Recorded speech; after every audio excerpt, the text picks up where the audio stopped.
quickest. Give it everything. It's going to be so close. This is very tight. I'm going wheel to wheel.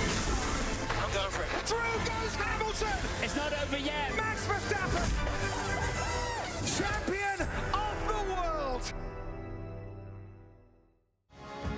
It's a really nice circuit. You can see a lot of action. Looks great under the lights. These two are free to race. Can we just make sure we bring both cars home? I got hit from the side. What's going on with the battery? Battery fine. No, it's not. And P1. Il predestinato vince, la Ferrari domina. Let's go, come on! That's exactly how we should start the season. What a move from Fernando Alonso. Yes, let's go. What a jump, mate. What a race. You were the quickest. What you have done, guys. Yeah, very lovely, that. Were the fireworks for me? We love Bahrain. Doesn't it look spectacular under the lights? This is the 13th year that we'll be racing in the evening here in Bahrain, been coming here since 2004, 21st birthday, if you like, coming of age, and we're hoping for some terrific racing this weekend. After what we had in Suzuka a week ago. Oh, there we go. All right, evening, sir. There we are. With Charles Leclerc just zoomed past us here, by the way, which is why when you get them charging up and down the paddock here, the kids, when they're allowed in, and even Lewis Hamilton's bodyguard can't stop them sometimes. No, I mean, the kids are on a mission. I've heard them counting down. They've said 2 down, 18 more to go. I mean, they're on a mission. Nobody will stop them. No bodyguards, no scooters. They won't stop anyone. There's Yuki, who could get his. There's Yuki. Oh, Yuki, they haven't spotted him, probably. No, quite hard. Alice will make sure they don't get anywhere near him. I tell you what, actually, I collected for charity all 20 signatures like an autograph hunter about 3 years ago in Monza, and it took me the best part of 2.5 days. So these kids are doing very well indeed. Right, let's focus on here we are in Bahrain and what we're expecting, because as I mentioned, Suzuka a week ago, all the ingredients weren't there for a good race, whereas here, hopefully, the ingredients are there. High degradation, warm temperatures, that's what we need for a bit of movement up and down the field. Yeah, completely different conditions from Suzuka, what we had there. Clear, it was a lot cooler there, of course. It was a track with very little deg. The track had recently been resurfaced, whereas here we know that there's high deg. There's 3 DRS zones, a lot of overtaking opportunities. So I think we're going to have a very action-packed race on our hands, and strategy will also make a huge difference around here. And on the early evidence, bearing in mind this is a home race for McLaren in terms of their investors. The majority shareholders of McLaren are the Mumtalakat sovereign wealth fund of the Bahrainis, and they've never won what is their second home Grand Prix, and it looks good on the early evidence, as it did in testing when the conditions were much cooler. Yeah, no huge surprises around that. I mean, I'm not sure we thought the gaps were going to be quite as big as what they were in FP2. I mean, to be almost half a second clear of anybody else for the McLarens, that's looking really competitive for them, and I think they can breathe tonight, but the others have clearly got some work to do to catch those McLarens who are clearly getting along very well with this circuit. And their race pace, actually, Crofty was just pointing out with Karun at the end of commentary in the second practice session there, but for a couple of mistakes, one in the rain at his home Grand Prix and one in qualifying in turns 1 and 2. Oscar Piastri theoretically might have had 3 wins. Obviously, you can speculate about it, but there is a discernible change in his demeanour and his performances in quali and the race so far this year. Yeah, I mean, I guess you could say could have, should have, would have. Unfortunately for Oscar, he's going to need to out-qualify Lando, because from what it seems like, they must have some sort of agreement that after X amount of laps or X amount of turns, whoever's ahead sort of stays there unless there's any reason to start racing each other. So that's their biggest concern, is that they've got 2 drivers that are so competitive that I'm not sure they're going to let them race each other. So it's going to be interesting to see who's up ahead of in qualifying tomorrow. But at the moment, Oscar's looking very, very competitive. I mean, Lando can't rest on his laurels. No, but Max, 8/10 off those McLaren of Oscar Piastri in that second practice session. And after a nigh-on perfect weekend, they would have wanted to keep the pressure on. He's close within a point of Lando Norris, but it feels like it's not there for them so far. Yeah, look, it's not necessarily what they would be wanting at this point in the season, but it's such a long year. I mean, there's so many opportunities to turn the situation around, and whilst, you know, every point can count in a championship, I don't think there's any reason to get too bogged down just yet. I mean, we're 3 races in, we've got the 4th one this weekend, and there's so many more to come. So let's keep this battle open. It's not over just yet. Should we move it around a bit? Yeah, I think Ted's a little bit further down the paddock. Ted, where are you? What's going on down there? Well, thank you very much. Yes, do you know the story about the former Formula One driver who quit Formula One to make pasta?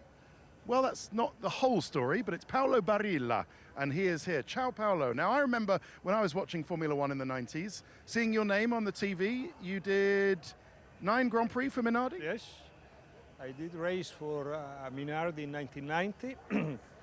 Was for me obviously a great happening because it was my dream since I was a kid.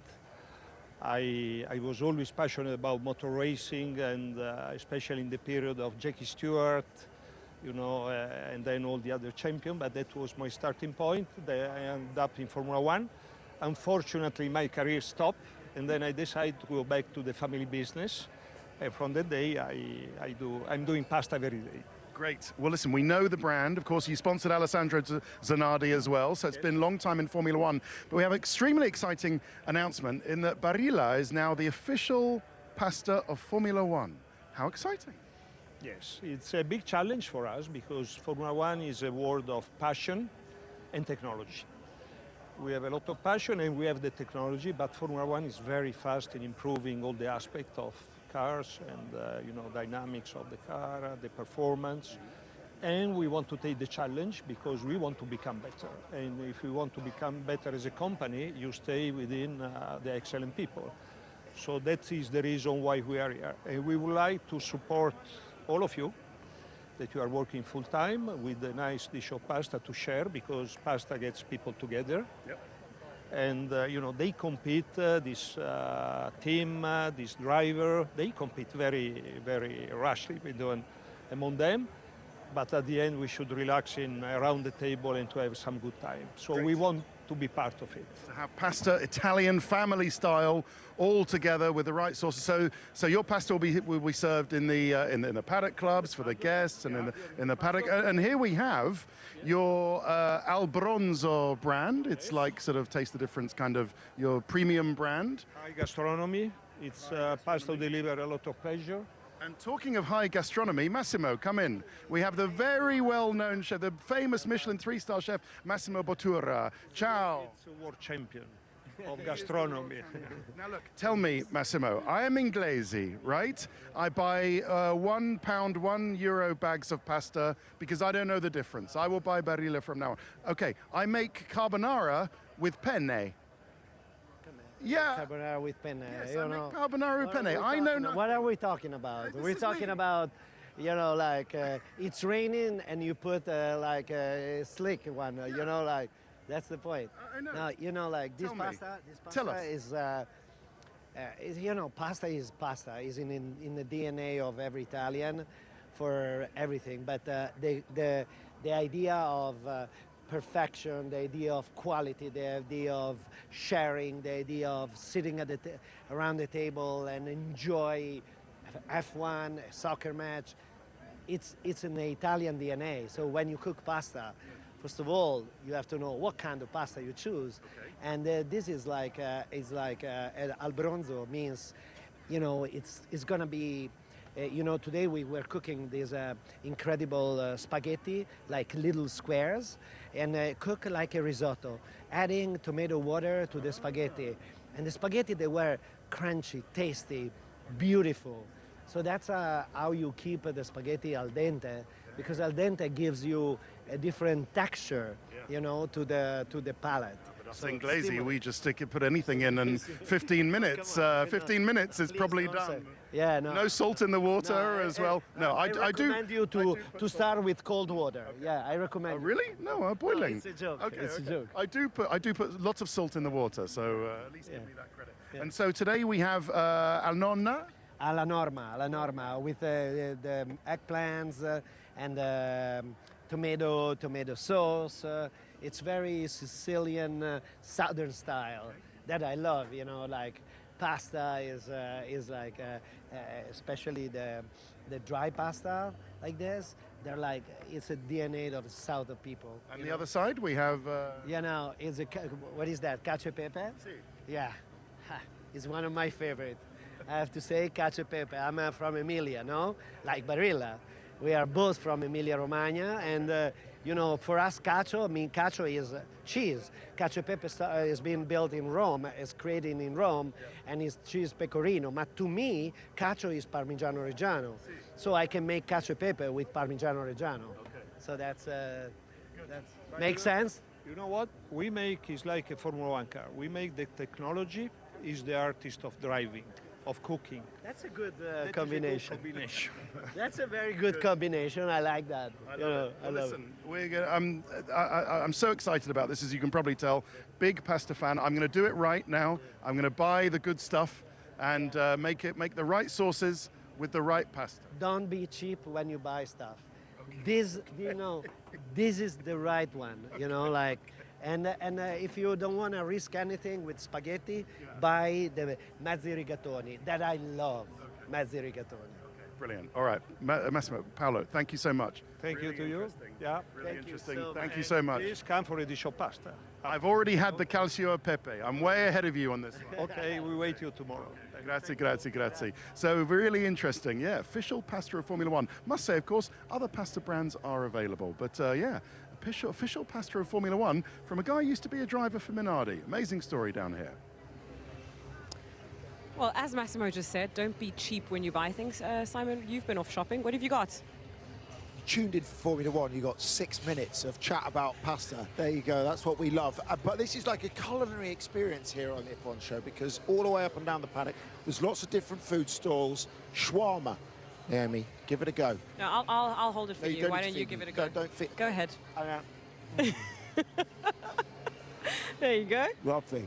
There we go. Now, George Russell. I've never done a link with a mouthful of shawarma before, so this is the first. George Russell made his debut here at the Sakhir Grand Prix back in 2020, filling in for Lewis Hamilton when he got COVID.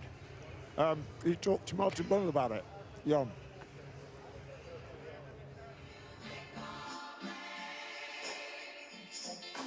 I should explain why we're sitting on this curb near this gravel, because I think I know why we're post-race, you're in a reflective mode. You like just keeled over and laid on it.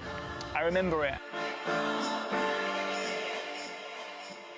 We're going to go back in time, December 2020, your first ever race for the Mercedes-Benz Formula One team. Suddenly getting a call from Toto saying, we want you in the car this weekend. Literally didn't even say hello. He said, George, Lewis has got COVID, we want you in the car. The car was just so amazing to drive. It was so intuitive, and it felt like driving a PlayStation almost. It just all came together. It was easy. I could lean on it. I was making no mistakes. Like, the car induced you to drive so well. It's George Russell deputising for Lewis Hamilton. Russell does get away well, as does Max Verstappen, and Valtteri Bottas has got his teammate right alongside him already. George Russell goes into the first turn, and George Russell takes the lead of the Sakhir Grand Prix. You had an incredible start, didn't you? Did you think I can win this race? Yeah, absolutely. Yeah, I remember my reactions were mega, and I think I made the best start on the grid with Max. Well, what happened? I can't see a gap. I can't see a gap in the way the cars are distributed around the track. Box, we have a mixed tyre set on the car. And for Valtteri Bottas, even more confusion. Basically, what's happened is they've got some of Bottas's tyres on. Looks like a rear left puncture. Looks like rear left puncture. I don't know what to say. I mean, at this point, I was like, you know, today is not meant to be, and that was that. I always believed I'd be in Formula One, and I always believed I'd be a race winner, and I still believe that I'll be a world champion. To this day, I feel, had I won that race, it changes nothing really in my life. I wouldn't be happier or sadder today. It didn't change the course of my career. Had I won that race, of course, I would have loved to have had the trophy, but I think I probably showed more in that race with how I fought back after everything that happened throughout it.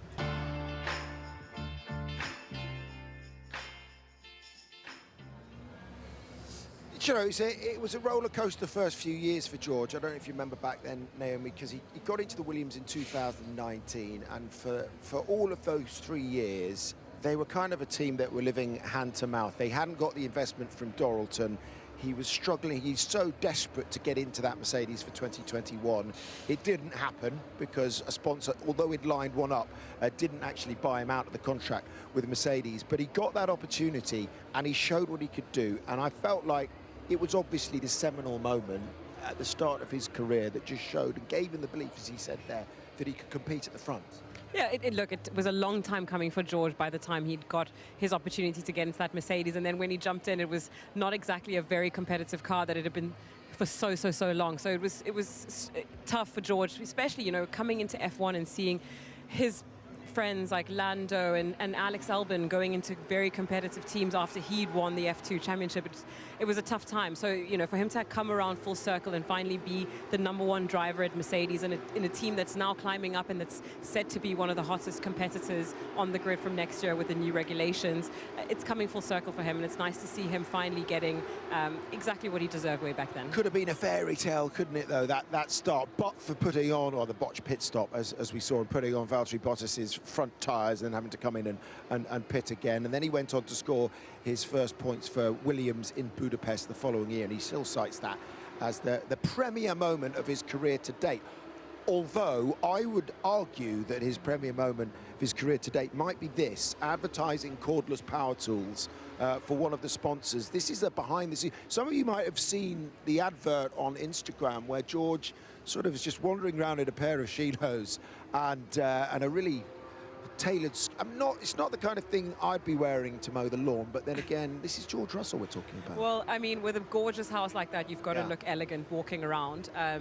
But yes, I did see this advert on Instagram, and I thought he looked like a movie star in it. I mean, he does. You would have thought it was a perfume advert. Able to take the mickey out of himself as well. Well done, George, and I hope that he does sell a few power tools for that company that I just mentioned that I probably should have done some free advertising for. But then again, the pasta company's just had 6 minutes of free advertising. Yes, they have. Okay, well, we're going to take a little break, but stick around because after the break, we've got another grilling from Detective Lazenby, and this time it's on Alex Albon. I like them when the fresh meat comes in nervous. My heart rate's going to be like 200. Let's get down to action. He's caught you lying. A new season and a new victim for this man. He's the best of the best, a genius, Sailor Russ. Puts away liars for a living. How will Albon fare? I mean, nothing you can ask me is going to get me killed, I hope. He just hates liars.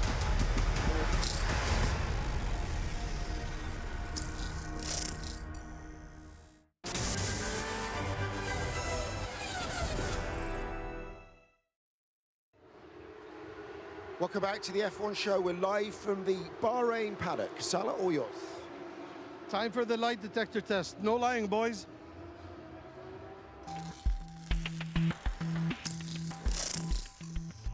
Right, Russ. Fresh meat. Alex, I've got high hopes for you on this. You come across, I think, as one of the most honest guys on the grid. Yeah. But Russ is black belt kung fu, does this for a lot of police departments, FBI, CIA, and he's put away about 1,500 criminals, a few life sentences there. So, rules of the game, basically, if Russ shakes his head, it means you're lying. If he nods his head, you're telling the truth. Okay, so that's what you want to see as a victim. Best of luck. A couple of baselines early on. I mean, nothing you can ask me is going to get me killed, I hope. Unsure yet, unsure. Is your name Alex Albon?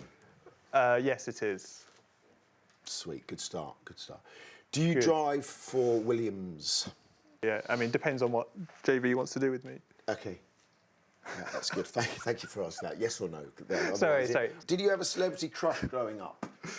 Yes. You did? Yeah. Who was it? Emma Watson. From Harry Potter?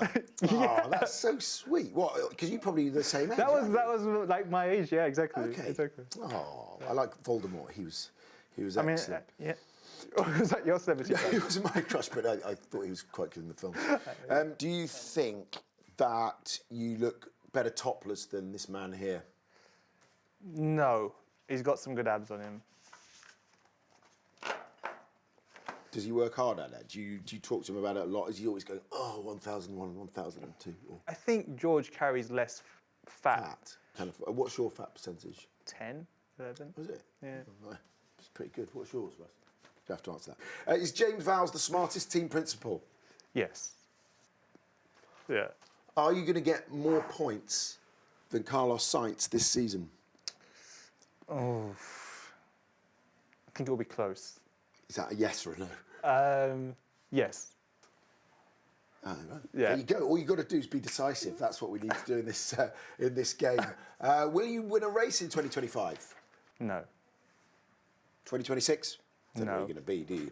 Yeah. No, honestly, 2027, yes. Done very well. You've passed. In fact, you've beaten the machine. So well done, Alex. Almost. Well, I feel wired up to my eyeballs, but thank you very much. No, it's been a pleasure. Thank you. We wish you the best of luck. That's fun. We give him the tougher questions on Sunday. But Alex Albon, if you're ever going to strap anybody to a lie detector and anyone's going to pass, it's him. I don't think he's capable of lying. And also, I think he's just got such a cool, calm temperament. I'm not sure the machine could detect a lie out of him. Right, yeah. But quite interesting that he said that he thinks he'll win a race in 2027. It might not be next year, but I mean, that's pretty... That's the Williams plan, though, isn't it? I mean, I think he's taken the pressure off himself, James Vowles. He said to Doralton, this is my 5-year plan. I think you don't expect anything. He's doing root and branch changes. He's swept in. He's now in, year 3? And I think they're building towards something. And look, whilst everybody wants to win in 2026, I think they're realistic and know that the others are more used to winning than they've been for a long, long time. So let's see. You're getting quite good at this detective work, though. So who's next on your list of grilling? Who do you really want to get the answers out of? I'd quite like to do Yuki. And Hadjar. Yeah, he's an amusing cat, isn't he? He's an amusing character, that one. Okay, well, Simon, I don't know if you heard or saw, but when we were at the front of the grid in Japan, we saw Carlos Sainz arriving a couple of seconds late for the national anthem. Here you see him running to get there on time. Unfortunately, he was not on time, and it was a very, very expensive few seconds that he was late. I was 5 seconds late, and to be 5 seconds late and have to pay 10,000 euros or whatever the point is for me, it's out of the question that we're having to pay these fines. But yeah, I don't know if I'm gonna get another fine for saying this, but it happens, you know. It's the way it is. It's the way it goes sometimes, and definitely was an expensive one. It is 10K. I mean, you guys know what 10K is here, and for 5 seconds is disappointing. And yeah, I hope, just as I always said, I hope someone tells me where this 10K goes and they say, okay, at least they went for a nice cause, and I will be looking forward to see where they go. £2 a second it costs you to go into the FIA swear jar, as his dad just walks behind us now. I wonder if he's going to contribute to his son's misdemeanors. Seems like an extremely harsh thing. And then we don't even know if he's going to get fined for swearing in the press conference either. Yeah, well, nothing's come up for that so far. I think there'll be a couple of drivers who aren't very happy with that. But then again, I think that when he was saying what he said, he was maybe being a little more literal than actually swearing. So yeah, not sure if there's sort of like context that needs to go behind it, whether he gets fined or not. Well, he was stuck in trap 2 for a long time, so I think that's what happened. That's the problem. He had a dicky tummy, as they say. Right, as far as Carlos Sainz is concerned with the car, though, it's just not been the start to the season that he wanted. He reckons it's going to take 5 races perhaps from here to get on a par with Alex Albon, but he had a very good session though there in the FP2. He did have a much better session now. I think Carlos, we've seen before with him, and we saw it when he moved to Ferrari from McLaren, that it takes him some time to get used to a car. It takes him, even within a weekend, he builds towards things. He never overshoots the marks and then works backwards from there. So it's true. He says he's still struggling with some things. I think the power unit was one of the things he said he's still struggling with the most, that deployment of that Mercedes power unit, power and how exactly that works. There's a few things he needs to get used to, but I think he can look next door at Alex Albon and see that there is so much potential in that car and be optimistic about what's to come for him very soon, hopefully.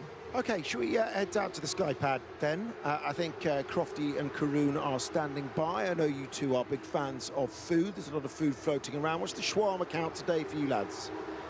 None for me. One for me.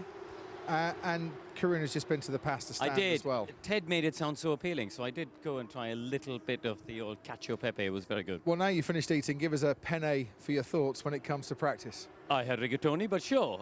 Here we go.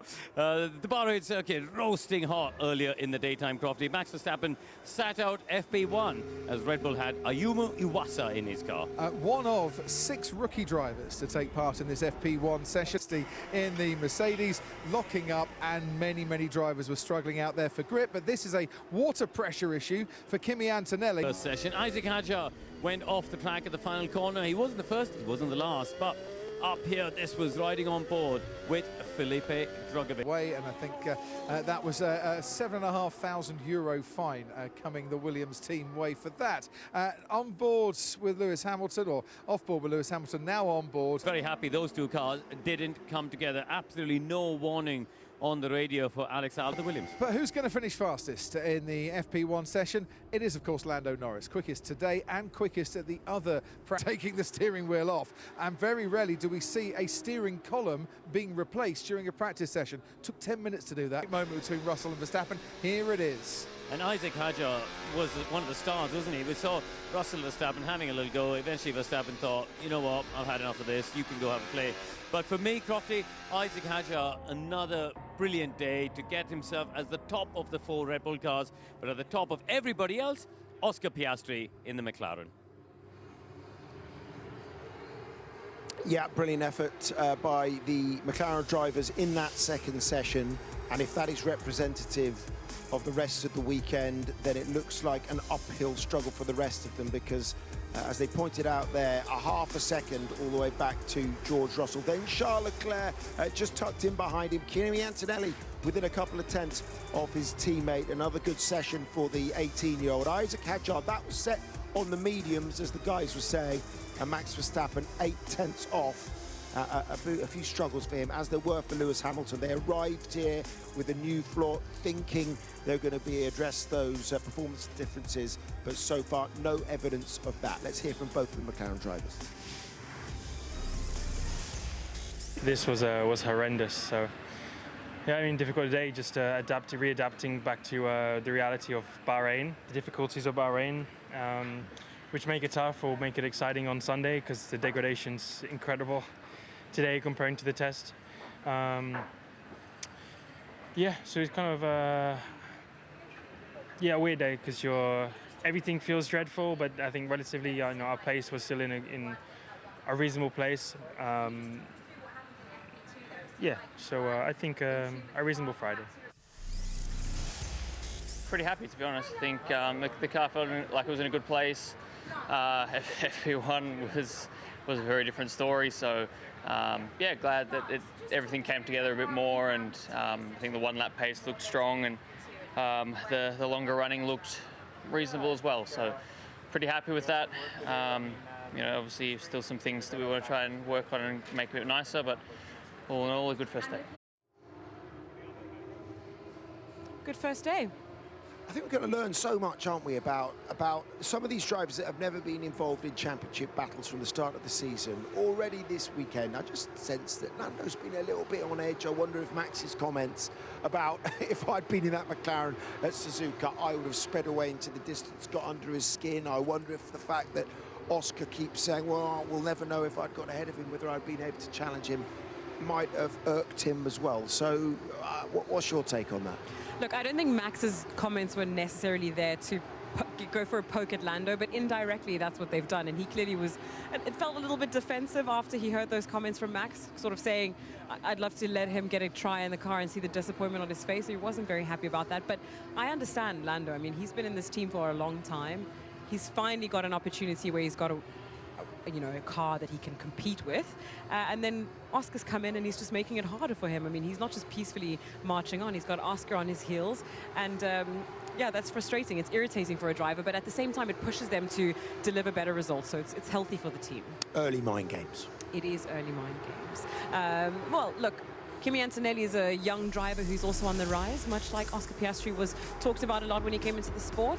Crofty actually went to the desert with him and Valtteri Bottas, and you guys will get to see that coming up next after the break.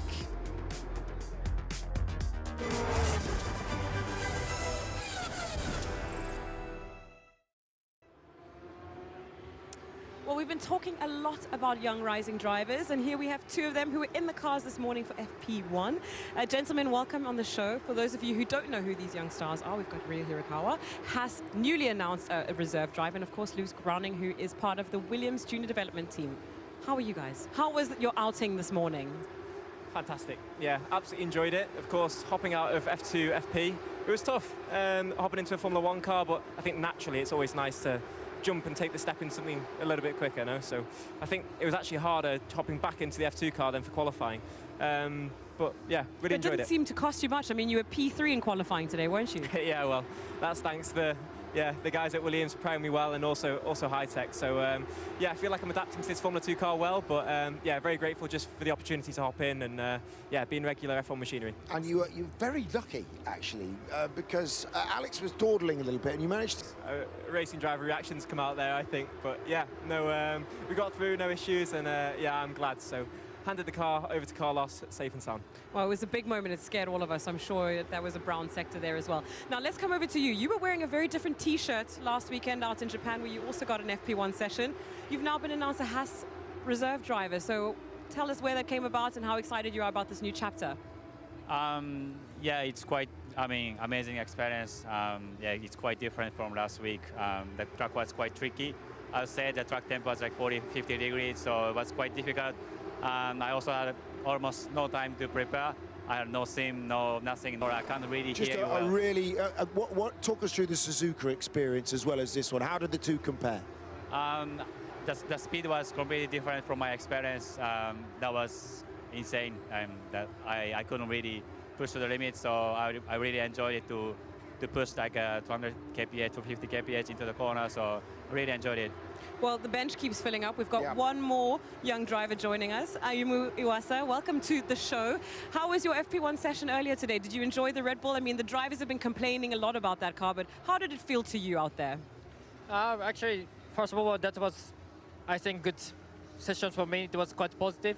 Actually, unfortunately, we didn't have a lot of laps because we had to do some aero tests, so as much as I can, but honestly, I didn't feel like so difficult to drive the car because the car was quite sharp, but it was not that crazy sharp. Just I was able to adapt my driving straight away on the high speed, for example, but I was struggling a lot on low speed because just the car was sliding all the way. I think everyone was complaining about low grip through the session, so yeah, just difficulty was the grip overall, yeah. Well, you three all have budding young junior careers, and that's why you guys are all clearly part of a junior academy. But Luke, I just want to get some words from you, some final thoughts on how special it is to finally get in an F1 car in front of everyone who's out here to watch the race this weekend. Yeah, I may have been sliding for Umu, but for me it felt stuck. It felt quick enough for me, so yeah, very much enjoyed it. And yeah, I'm just so grateful to James and, you know, the Junior Driver Academy pulling up now these rookies that are coming in and really showing their worth, you know. It's just fantastic to see what the rookies are doing, like Hajar now hopping in. It's just amazing, and to see that low to high and watch that, and it's just inspirational what's going on now, and it really makes me want to push. Absolutely. Fantastic. Changing the guard, there really is, and maybe you guys are the next generation. We wish you all the best for all of your individual seasons in the different categories that you're racing in. Thanks for joining us, appreciating it. Talking young drivers, this is the first year actually that Mercedes have had two of the Mercedes Young Driver program in both of the senior seats. So Kimi Antonelli spent some time in Valtteri Bottas's mentoring program in the desert early this week alongside David Croft.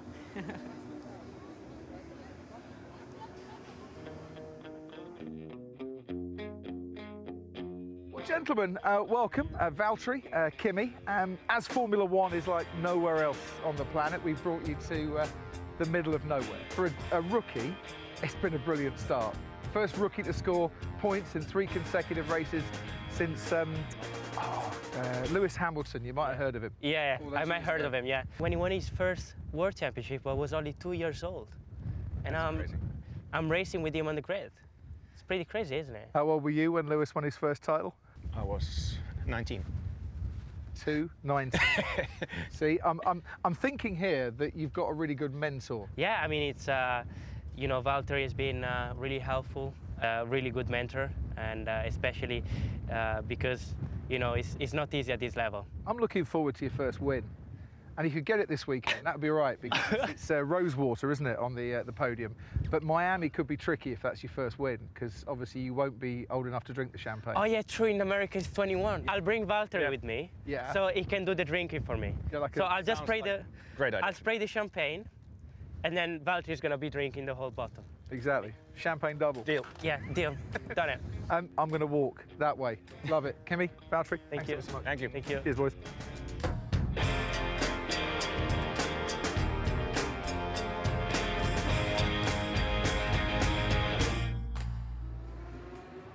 Will he ever find his way home?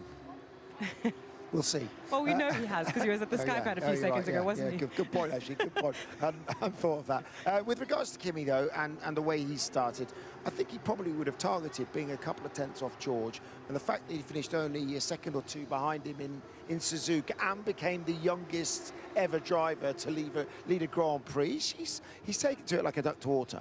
And the youngest driver to ever get the fastest lap in a race. So that's a great stat to have. Look, there was a lot of hype around young Kimi Antonelli coming into the sport with, to be honest, looking at his F2 results, and we know that there's parts of the reason behind that is because the team weren't necessarily performing, but there was a lot of doubt about what he would actually deliver, and then he's shown up. I mean, I just remember those laps in Australia where everybody was struggling so much, and he just seemed to have so much confidence in those tricky conditions in the race. He still has to polish up his, from what I heard, is mostly the warm-up of his tires to get the maximum out of them in qualifying. But in the race, he seems confident, and that's why we saw another great result out of him at the race in Japan. And he's got to do his homework as well every night, because he's still sitting his exams. Yeah, how does he fit it all in? I don't know if they found a date yet, but I mean, to think that he's got all of this going on and then he's still got to find the time to revise. Gosh. Some people have got great mental capacity. Speaking of which, let's go to Karun Chandhok at the Skypad, who is going to talk through. What are you going to talk through? You tell us. How much mental capacity do you have, Karun? That is the nicest thing you've ever said to me, Simon, in 20 years. I'm going to look back at the rookies. Let's try and remember what they've been up to here. Isack Hadjar started his season, let's not forget, on a really unfortunate note, on the formation lap on that cold, miserable day out in Melbourne. But, as you guys were saying before, it was a tricky, it's gotten better, but that was also a very tricky day. Jack Doohan losing it in a straight line. It was a tough day for all of the rookies. Gabriel Bortoleto, he dropped it on the outside of turn 12, ended up in the barrier, and he was one of 4 rookies who had a really tough day. Liam Lawson in the Red Bull on that occasion there, and he just ever so slowly, it was as if in slow motion. It's not, I'm playing the Skypad in full speed, ended up in the barrier. But on that soggy day in Melbourne, 2 of the rookies had a good run. Kimi Antonelli was the best of the lot, finishing in a brilliant 4th place. It was such a tricky race. He came through the pack, got knocked down in Q1 earlier in qualifying, but then recovered well and finished just behind his teammate George Russell there to finish in 4th place, as I said, and get points on his debut. A nice little thumbs up there. Liam Lawson's story at Red Bull, as we know, didn't get better. We moved on to China, and it was a massive challenge for him. Ended up bottom of the timesheets in the qualifying sessions, just didn't get on with the Red Bull car, couldn't extract the pace that he wanted, and of course was subsequently dropped out. Now, Jack Doohan, it's one of the Alpine engineers described to me that it's been nearly there for Jack Doohan. Liam Lawson got dropped, Jack Doohan still there at Alpine despite having this monumental accident. Let's just watch it at full speed. Such a huge crash, and he was lucky to be well enough to drive. DRS was open, he didn't close the DRS when he turned into that corner and had a huge impact. But he's recovered well, I think, this weekend. Obviously, Japan, for the rest of it, was a bit of a struggle. But this weekend, he's looked good so far and ended at FP2 ahead of Pierre Gasly. So I think Jack has really done well to mentally recover from this. Ollie Bearman, he had a tough start in Melbourne, ended up in the gravel, ended up in the barriers, doing a lot of damage. But he put that behind him and did a great job in Shanghai, coming through the pack, doing a great race there. Some brilliant overtaking, lots of switchback moves down at the hairpin. And of course, last time out in Japan, he got points, and he really has emerged as a sort of lead driver, it has to be said, in that Haas team. Esteban Ocon, even today, struggling for pace. His dad, David, really enjoyed that move back in China. But yeah, Ollie Bearman back in the points, as I said, in Japan. And Isack Hadjar, remember, he started off badly in the opening race in Melbourne. But I have to say, he's been my personal star of the season so far. Great overtaking move alongside Carlos Sainz. Look at that aggressive move there. And he's got points on the board for the first time in his career, last time out in Japan. Today, the top of the Red Bull cars, the 4 Red Bull cars on the timesheets in FP2. And he really is doing a brilliant job, Simon. Back to you. Yeah. I mean, I don't know if you can't rank him. It's too early to do it at the moment. But I think Isaac Hadjar, pound for pound, the most impressive rookie so far. And in behind him, Ollie Behrman. Arguably, yes. I think I want to throw Antonelli in there as well. I mean, I think he's done an incredible job too. But yes, Isaac Hadjar has been a bit of a star, hasn't he? I mean, we took them all out for a game of bowls, and it's funny to see the juxtaposition of their young characters versus the beasts that they are in these cars. And it's been good to see a lot of them doing very well. It looks like they all deserve to be here. Yeah, I was leaving Kimi Antonelli out of that one because we just discussed him. But yeah, you are right on that one. But with regards to Hadjar, that fact that he is now they're all driving against their heroes. When you've got someone like Fernando Alonso or someone like Lewis Hamilton, with Hadjar starting on the same row as him, on the 4th row in Suzuka, and ahead of him, that just must have been dreams come true. Surreal. I mean, you can't imagine what that must feel like, but I think that novelty is going to have to wear off very quickly because he's gone from idolizing him to now competing against him, and I think that's the mindset shift that they've got to have. Now, we obviously have been talking a lot about rising stars. We have 2 other drivers who were stars of their rookie debuts, and we're going to listen to what they had to deal with today. Here's the Red Bull drivers. Max, just one session, but at least it was the representative one. How did you get to feel? How did you get to grips with the car in these hot conditions? Get to grips with the car. Good one. No grip. Yeah, just difficult. Of course, took a few, like 1 lap, 2 laps to get into it, but I mean, still the gap was quite massive. So yeah, not entirely happy. Just struggling a lot with grip feeling in general. The balance wasn't too bad, but just off, and quite a bit of work to do also in the long run. We're just too slow basically, every lap, and it was honestly not a lot of fun out there in the long run. So bit of drift practice there at the end as well. It looked like you focused the whole session on the softs. Was that always the game plan, just to learn most about that tyre? Because I guess this is the one you need to learn more about. It's just how we planned the run, from FP1 with Ayumu in the car, and then me in FP2. Just to see how they would hold up. And what do you make of the gap to the McLarens? Is that kind of where you think it is, or is everyone kind of... Yeah, it's big. So we did a bit of a different approach to our Friday, so I think this gap is very big. All right, well, best of luck for the rest of the weekend. Thanks, Max. Do you feel that from what you've seen from the data on both sides of the garage that the potential is there, it's just a case of putting it all together, or do you think that the car is not there? Potential, well, it's hard to tell, but like I said, it's different setup between us, but I know inside my feeling there's a potential, but it's just hard to extract it. And like I said, I could have done much better with the places that lap time comes pre, which should make it much more smoother. We should make it much more smoother operation side, warm up. I don't know, the switches and everything was pretty messy overall today. So we just have to avoid this situation in the future. But maybe me and Marudi have to go out tonight and build a relationship more. Can we just have some words? My Japanese English and Scottish English is so it's not matching well. Sounds like a wild night, to be honest. Can we just have... I love him. He's always so honest, isn't he? He is, but it's been good to see him taking a little bit of onus there. To say that there's free lap time in small mistakes that he made in terms of tyre warm-up or even switches on the steering wheel is good. You want to be taking that on board as yourself being the issue rather than deflecting and saying that it's the car or whatever else. But yeah, maybe there is an element of him having to take the team out. That usually works for you, no? Yeah, absolutely. That's how you create a good team. Good bond. But with Yuki, the pressure is off for the moment, or is it? Because every session that he is a long way off Max, every qualifying from now on that he does the same as Liam. Liam only got a couple of opportunities. We know where Sergio was. It's just going to keep chipping away at his confidence. So, you know, he needs to right it.